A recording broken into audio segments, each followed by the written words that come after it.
This is Green Street, the Environmental Health Show, greenstreetnews.org, Patty and Doug Wood, and our worldwide network of medical experts, scientific researchers, authors, journalists, and advocates here each week to keep you up to date on what's happening in the world of environmental health and what you need to know to keep yourself and your family safe and healthy. Welcome back. I'm guessing that everyone listening to this show today knows someone who is suffering from cognitive decline.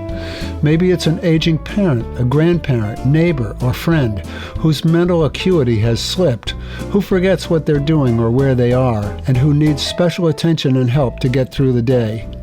Dementia and Alzheimer's disease are increasing in our aging population, and the number of cases in the U.S. is expected to nearly double by 2060. Today on Green Street, we're happy to welcome back our friend Dr. Sharon Goldberg to talk about the exciting advances that are taking place in the treatment of cognitive decline and, dare I say, actually reversing that decline. So stay tuned for that part of the show coming up right after some of the week's headlines. Patty, what do you got for us this week? Well, I have a piece from Fortune magazine written by Annie Friedman. And it goes like this, yet another article on plastics.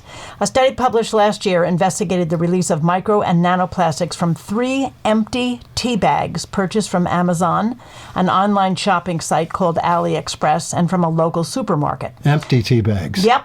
Okay. They found that tea bags made with the plastic polypropylene, which is used to heat seal tea bags shut, released about 1.2 billion small pieces of plastic per milliliter of tea, and that's 1/10 of a teaspoon.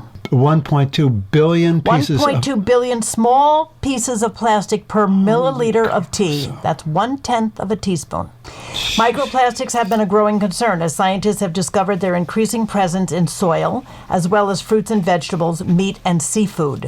While it's difficult to understand how much microplastics impact our health, scientists have researched their effect on animals. Mm-hmm. So rodent studies showed exposure to microplastics can disrupt the gut biome, lower sperm quality and testosterone, and impair learning and memory. Experts also told Fortune magazine that it's important to avoid exposure to chemicals often found in plastic like endocrine disruptors, which interfere with the body's hormone function. But more research is proving just how difficult that is with the growing presence of micro and nanoplastics in everything from our food and our clothes to our tea bags. So what does this mean for your health? The answers are not clear, but one study published last year found that people with tiny pieces of plastic in the arteries of their necks had a much higher risk of heart attack, stroke, or any other cause of death than people who didn't have plastic in those arteries. I remember that study. Mm-hmm. Yeah. Now, there are lots of ways people can be exposed to micro and nanoplastics, including everything from plastic food wrap to artificial turf fields. But it's probably worth doing a little work to avoid them when you can. Buying bulk organic tea and a stainless steel tea infuser will eliminate billions of tiny pieces of plastic in your cup. And you know, a billion here and a billion there, and pretty soon we're talking about a lot of plastic. A lot of plastic. 1.2 billion in 1/10 of a teaspoon. Mm-hmm. So you got to be careful about drinking tea, I guess. We have to think about all of that stuff today, which is crazy. We shouldn't have to. No. We should not have to. All right, well, I got something for football fans out there. Here's an op-ed from the University of Northern Iowa called The Curse of Turf. On Sunday, September 28th, Malik Neighbors, wide receiver for the New York Giants, was carted off the field due to an ACL injury sustained while coming down with a jump ball. Neighbors added to the growing list of superstar players who have been injured, and the finger fans and NFL personnel are pointing at is the artificial turf. The blame on the turf stems from the differences between it and grass fields. Grass is preferred because of its natural movement when cleats are planted into it, while artificial turf is harder on players' bodies when it comes to landing and taking hits. According to the NFL Players Association, players have a 28% higher rate of non-contact lower extremity injuries when playing on turf, and 92% of players in the NFL Players Association prefer grass over turf. This leaves many questions about the future of artificial turf in the NFL. Will the league listen to its players and return to all grass fields, or will it continue to allow teams to choose between turf and grass? So there you go, Patty. One more reason why artificial turf fields may eventually go the way of the horse and buggy. Or, yeah, well, injuries have always been an issue. You would think, but it's great to get this kind of confirmation. Yeah, and it happens all the time. I mean, these guys are paid a fortune, so when they get hurt and sidelined. It can't for the be whole season. It can't be worth the cost of the difference between a grass field and a turf field to have your star quarterback out for the season. Anyway, okay, that was my news. What else you got? Well, last week, a caller on our New York show asked about the legal rights of our natural world. I remember that, yeah. And I wanted to read a bit from an article by Katie Surma, published in Inside Climate News. She writes, legal rights are the highest form of protection in most governance systems. In the United States, humans and non-humans have enforceable legal rights, like corporations' right to freedom of speech. At the same time, most legal systems treat nature as rightless property that humans can own, use, and destroy. That means the law views sentient species like elephants and bald eagles, as well as life-supporting ecosystems like forests and coral reefs, no differently than objects like a microwave oven or a car. Humans are part of nature and depend on ecosystems for survival, from the food we eat to the water we drink and the air we breathe. Forests, rivers, and other biomes provide conditions for human life to thrive.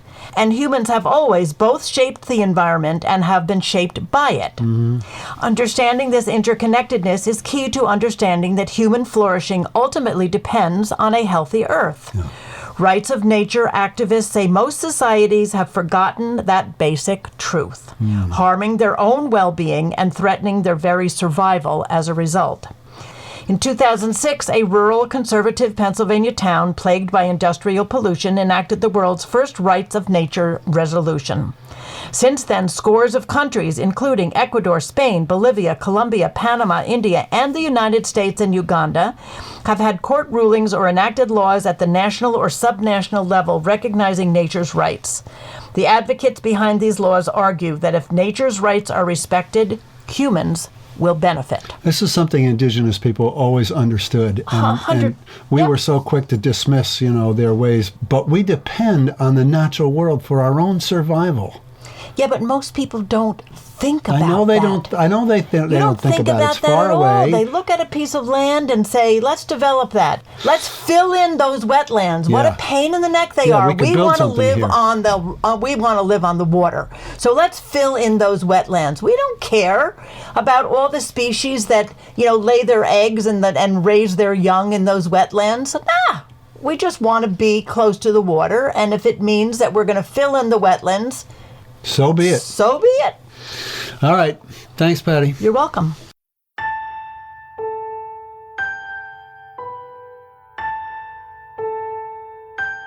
There's a revolution going on in the medical world, one which has not yet reached the mainstream, but which is having remarkable success addressing one of the most difficult and heartbreaking medical conditions facing older Americans today, all forms of dementia.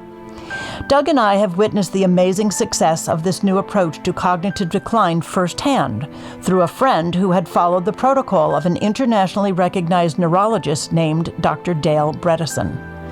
Dr. Bredesen has become well known in natural medicine circles, and today on Green Street we welcome back our friend Dr. Sharon Goldberg, a medical doctor with a long list of professional affiliations and board certifications, who practices integrative and functional medicine in Santa Fe, New Mexico.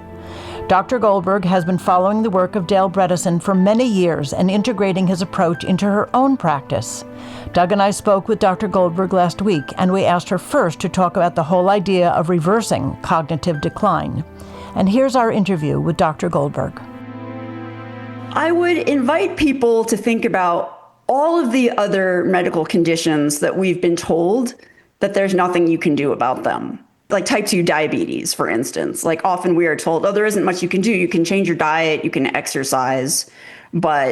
So the point is that by using a multimodal systems biology approach, like really kind of getting under the hood, right, of the the car of the human body and really figuring out systems and then trying to optimize them, whether it's nutritionally, whether it's biochemically, on so many different levels. That works for most things, right? Because you're not necessarily trying to cure a condition. You're trying to make the body function optimally or function better than it is currently. So dementia is not one disease. It is many, many, many different things, different processes that are going on. And sometimes you can find things that seem small, but when they're corrected, like B12 deficiency, like problems with blood glucose, it's just too elevated. So there are so many things that can be found when you actually look for them. But if you don't look for them, you'll never know how much better a person can get. So you're talking about things that can often be solved without drug intervention. Yes. The drugs don't work. For cognitive impairment or for Alzheimer's, the drugs are not helpful. So Dr. Bredesen, Dale Bredesen, a neurologist, a medical doctor, has come up with a protocol that is not drug-based. And how did you hear about him, and how come the rest of the world has not heard about him? So, I've heard about him because I got into functional medicine in 2011 when I was faculty at the University of Miami, and the Institute for Functional Medicine was doing this pilot course to train medical school faculty and the residents in functional medicine. So I hadn't heard of functional medicine, but I got this free training that spanned over a couple of years, and it was incredible. So I was kind of like pulled into that world. And then at a certain point, I don't remember which year it was, but at a certain point, everyone in functional medicine knew about the Bredesen protocol. And it was early at that point in his, applying it. But I had heard about it through the functional medicine world. And then what ended up happening is in the past 2-3 years, what I've seen in my private practice in Santa Fe, New Mexico, is that people are complaining of memory loss. The rates of memory loss have just skyrocketed. So that's what I've been seeing, and that's why I got more interested in it. Right. So could you actually give us a few steps in the Bredesen protocol? I mean, what are those steps? I mean, without going into any kind of detail, just diet, sleep, supplements, mold remediation. Yeah, so it is functional medicine that has been kind of laser honed at cognition. So the steps are they're functional medicine steps, right? How do you build foundational health? So we would always start with, what are you eating, right? And what are you putting in your mouth? We want to eat foods of all different colors. We want it ideally to be clean, so organic, non-GMO, so no genetically modified foods. The water, is the water being purified? Because tap water, the water that most people are drinking in the US, is highly contaminated in most areas. So you want to minimize the amount of toxins that you're putting in your body, and at the same time, eat a whole foods, nutritionally supportive diet that has lots of healthy fats. It's moderate protein and very low carb. And the other key thing is that this whole window when you stop eating after dinner is very important. So you want to finish all of your eating by at least 2 hours before you go to bed. I think for everyone, it's just a good thing to finish your eating earlier, because when you sleep at night, that's when the brain takes out the garbage and it detoxifies, and so many things happen when we sleep, right? And so if the body is busy digesting, it does not detox as well. So food, what you eat, I would say, is number one. And this is not in any particular order. Number two, you have to move. Okay, we have to do physical activity, because what matters for the brain is it's about getting the raw materials in, getting oxygen in through the blood vessels, right? So we have to oxygenate the brain, bring in all the nutrients and things that are needed to build new neurons, to make new connections between neurons in the brain. So you got to get the stuff in, right? And the oxygen. And then at the same time, you've got to get the trash out. So you have to get the waste products out, the waste products of metabolism, toxins, whatever that is. So exercise is really important when there's cognitive impairment or problems for that reason.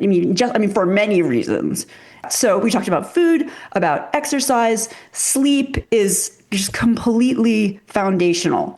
And so It's very important to make sure if a person only does one thing about sleep, it would be to measure their oxygen levels while they're sleeping. It's really important to make sure that their brain and body isn't being starved for oxygen while they're sleeping.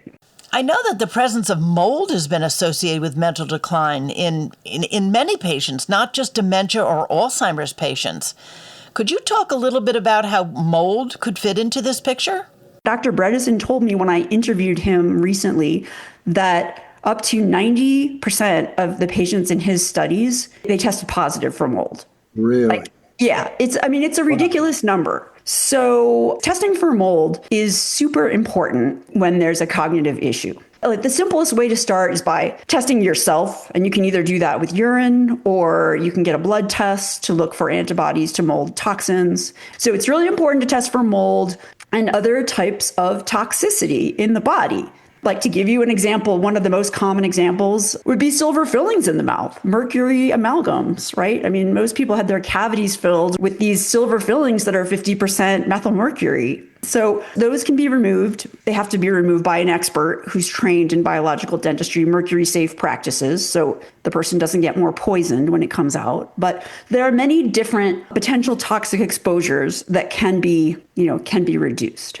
So, Sharon, can you talk a little bit about wireless radiation and how that relates to, brain health? So what does the science say about radio frequency radiation? And by that, we just so everyone's on the same page, we mean wireless radiation, like and microwave radiation. So we're talking about the radiation from cell phones or cell towers or cordless phones or smartwatches or Wi-Fi. So we're all being inundated by this, right? And we've been getting like more and more exposure over the past 10, 15 years. So what the science says about radio frequency radiation is that there are certain effects described in the literature that we know are caused by radio frequency radiation. So one of them that relates to dementia is that it causes leakage of the blood-brain barrier. So there's this barrier around the brain that's supposed to keep the bad stuff out, right? Like supposed to keep infections out, toxins out. So when that blood-brain barrier leaks, well, that's a problem, right? Yeah. So that's number one. Number two, there is a physiologic process called oxidative stress, which is known. It is proven to be caused by radio frequency radiation. And we know from a review article that showed they reviewed 100 studies and 93 out of those 100 studies showed oxidative stress from radio frequency radiation. Now, what does that mean for health? So oxidative stress is one of these mechanisms of tissue damage that has been implicated in pretty much all the diseases of modern civilization. So whether you're talking about Alzheimer's disease or different kinds of mental illness like schizophrenia or diabetes or cardiovascular disease like heart attack or stroke. But so oxidative stress is a really bad thing when you have too much of it. And so when you have a lot of exposure to wireless radiation, then you're going to have more oxidative stress. Other things that we know from the medical literature, and it's not like me making this stuff up, it's published, anyone can check this, is that wireless radiation, specifically Wi-Fi frequencies, are used. It is a way that researchers who are trying to create a diabetic rat model, that's how they do it. So they'll expose rats to Wi-Fi, and then it's known that it raises the blood glucose, and then they have this model of a diabetic rat, and then they can give whatever it is, if it's like the olive leaf extract or whatever supplement it is they're trying to study. So diabetes is a problem. It causes alterations in cholesterol. It affects the adrenal glands. And then a really huge one is the effect on sleep. So to kind of pull it back to how does it relate to cognitive impairment or dementia? Well, I had mentioned that sleep is really important for the brain to take out the trash, right? And to detoxify and clean, and all these other processes need to happen when a person sleeps. So wireless radiation exposure is one of these factors that obviously it is modifiable inside your home. And often when a person is sleeping in a very high RF, so very high wireless exposure environment, like when they have their router under their bed or something, and you take it away, the sleep gets a lot better. Often people will say, oh, like I can't stay asleep. I just keep waking up for no reason. I don't know why. Sometimes people can't fall asleep. So very important I would say that sleep is probably one of the most important kind of effects of exposure to wireless. The question always is, what can I fix, right? Because if it's some kind of a genetic problem, you can't really change your genetics. I mean, you can do some testing and figure out, like, maybe you need more of this supplement or that. There are lots of things that you can do, but the lifestyle interventions, based on what the literature says, seem to work equally as well in the people that have, for instance, ApoE4 gene mutation versus the people that do not. So it's all about what's actionable, right? Like, what can you modify? And a lot of it just has to do with it's all about your daily choices. People are so used to going to the doctor and expecting to walk out with a prescription, right? Because that's how we treat things in this world. And in defense of doctors, I'll say that a lot of them are under pressure to get the patients in and get the patients out in 10 minutes, and they don't have time. I would imagine that this approach to medicine takes a lot more time for both patient and doctor. And isn't that one of the reasons why it's not more common? Yes, it takes a long time. And then the other problem is that it's not like doctors don't get this training. Naturopaths do. So naturopathic physicians are fantastic at delivering this kind of care. And it really does come naturally to them. So that's an option for people that live, in many states where they can see a naturopath as an alternative to a conventional doctor. We currently do have kind of two realities in the medical world, right? So you have the conventional medical reality and their, I guess I say, narrative or the way of approaching cognitive impairment and Alzheimer's. And then we have the sort of complementary and integrative way of looking at it, right? And these two are completely opposite, right? Because if that person were to go to their primary care doctor, a conventional physician, they would probably have their B12 level checked, their thyroid level checked, some standard labs like chemistry, blood counts, kidney function, just like a basic panel, maybe some imaging of their head if there was a reason for it. And then they would most likely be told that there isn't really anything that they can do, but that to come back if things got worse, and then they could potentially put them on some medications that probably wouldn't help very much.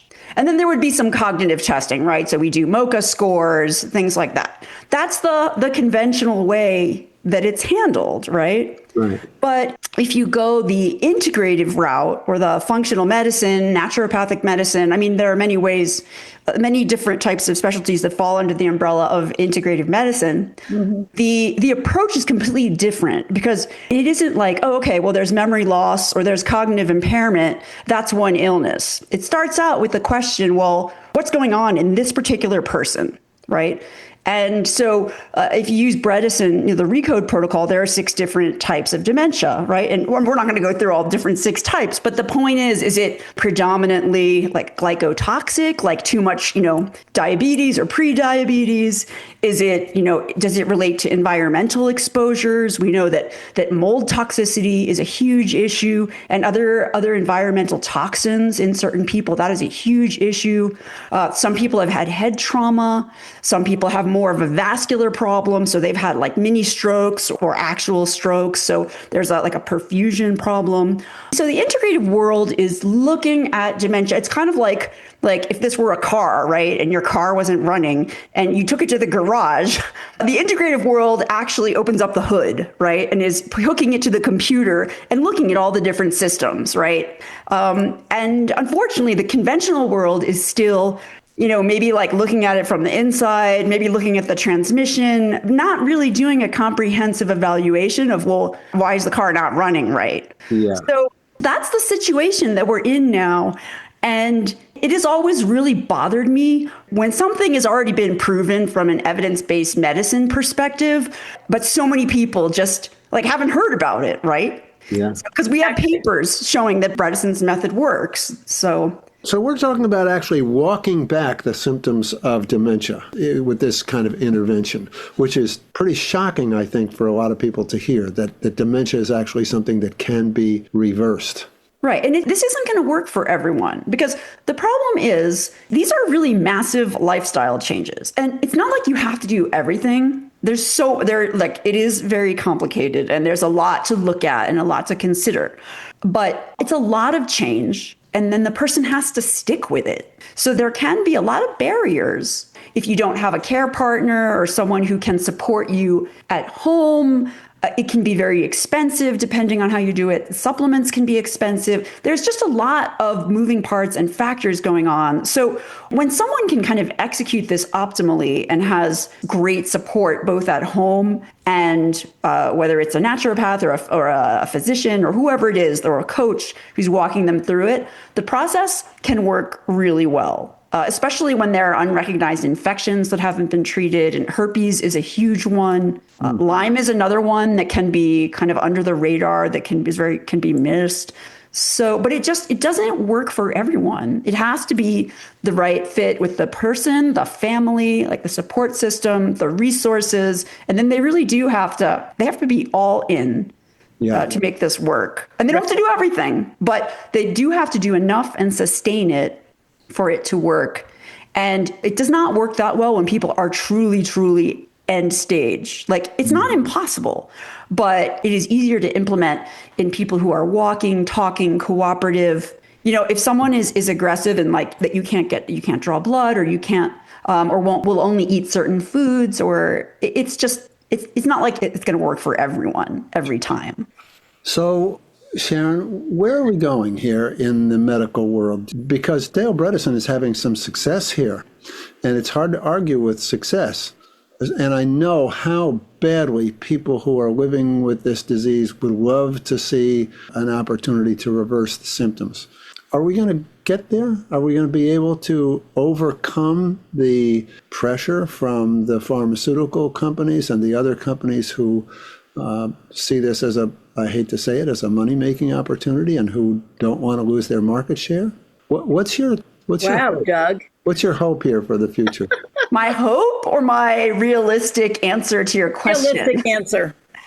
My realistic answer is that things are bad, and I think things are probably going to get a lot worse before they get better, unfortunately. And it seems like we're developing kind of two systems of care. You know, you have the people that are going to conventional doctors, and you have so many people that no longer trust conventional doctors. They don't really think that they're going to be able to solve their problems. I mean, not acute. I'm not talking about acute problems. Of course, like if someone has a fracture or a heart attack or something like that, we want doctors to be there. And I really feel for my colleagues, and people go into medicine and have just the best intentions, and they want to serve and help people. But the problem is that the system, it's made the practice of medicine very, very difficult. It is an unsustainable system, in my opinion. And they need to look at, well, what do physicians need to really function in an optimal way? How much time do they need with the patient? It really will need to change in order for things to get better. And the other problem is that the education of our younger generation of physicians has been just really, really harmed by the way that the system developed. Because the training that doctors need in how do you listen to someone's heart and lungs? How do you you need to do this stuff, and you need to do it over and over and over again, and you need to do it with someone who has experience. You know, this time is not really available anymore. So the residents that are training are not really getting the training that they should be getting. Dr. Sharon Goldberg, integrative and functional medicine practitioner in Santa Fe, New Mexico, talking about our medical system and the new, more natural approach to dealing with dementia and Alzheimer's disease. You can learn more about Dr. Goldberg and her series of online seminars about reversing dementia and Alzheimer's disease at healingdementia.com. That's going to do it for our Green Street Show today. Special thanks to our guest, Dr. Sharon Goldberg, and all of you who listen to and support this show. Patty and I will be back next week with another edition of Green Street. Thanks for listening.